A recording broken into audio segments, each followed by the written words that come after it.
જી આજરોજ સુરત મહાનગરપાલિકાના વહીવટદાર શ્રી મિલિંદ તોરવણેને એક પત્ર દ્વારા જાણ કરી છે કે સુરત મહાનગરપાલિકાનું સ્વચ્છતામાં આપણે એવોર્ડ તો લાવીએ છીએ, પરંતુ જે જમીની હકીકત છે એ તદ્દન વિપરીત છે.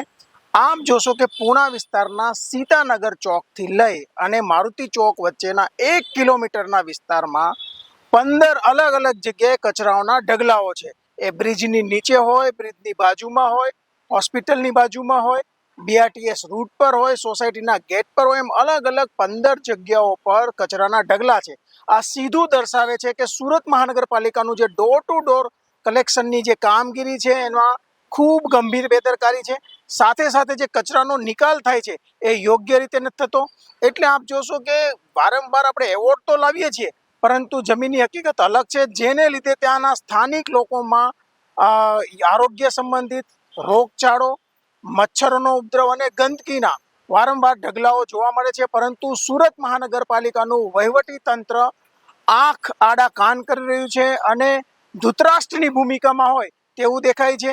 આ સુરત શહેરના લોકો સાથે, એમના આરોગ્ય સાથે ચેડા છે.